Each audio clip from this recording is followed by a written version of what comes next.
Once upon a time, a tortoise and a rabbit had an argument about who was faster. They decided to settle the argument with a race. They agreed on a route and started off the race. The rabbit shot ahead and ran briskly for some time. Then, seeing that he was far ahead of the tortoise, he thought he'd sit under a tree for some time and relax before continuing the race.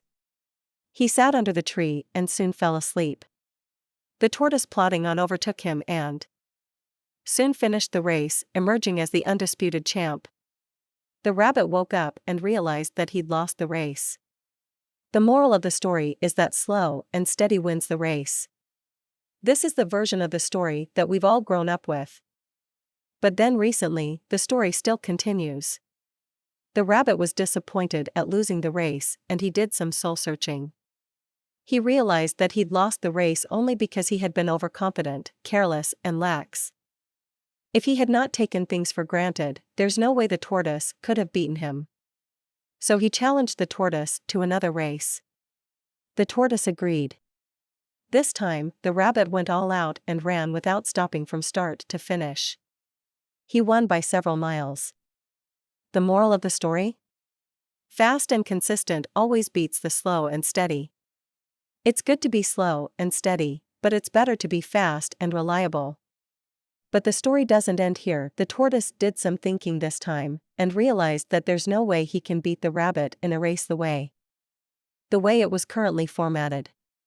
He thought for a while, and then challenged the rabbit to another race, but on a slightly different route. The rabbit agreed. They started off. In keeping with his self-made commitment to be consistently fast, the rabbit took off and ran at top speed until he came to a broad river. The finishing line was a couple of kilometers on the other side of the river.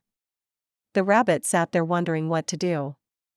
In the meantime, the tortoise trundled along, got into the river, swam to the opposite bank, continued walking, and finished the race.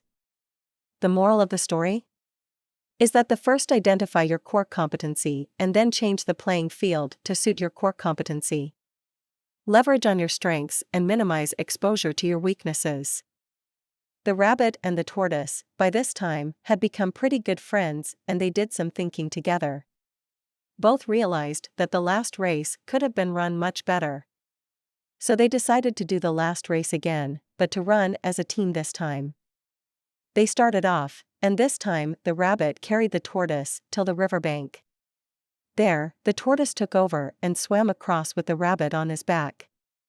On the opposite bank, the rabbit again carried the tortoise, and they reached the finishing line together. They both felt a greater sense of satisfaction than they'd felt earlier. The moral of the story? It's good to be individually brilliant and to have strong core competencies. However, one person can only achieve so much if you are able to work in a team and harness each other's core competencies. The sum of whole will be greater than the sum of parts. Teamwork is mainly about situational leadership, letting the person with the relevant core competency for a situation take leadership. To sum up, the story of the rabbit and tortoise teaches us many things. 1. The fast and consistent will always win the slow and steady. 2. Know your strengths and weaknesses. Leverage on your strengths and minimize exposure to your weaknesses. 3. Pool resources and work with a team. The sum of the whole is greater than the sum of the parts. 4. We learn more from failures than successes. 5. Compete against the situation, not against a rival. 6. Situational leadership is an effective way to leverage on one another's strengths. The happy man feels that it is a meaningful tale. Subscribe for more, guys. I wish you have a nice life.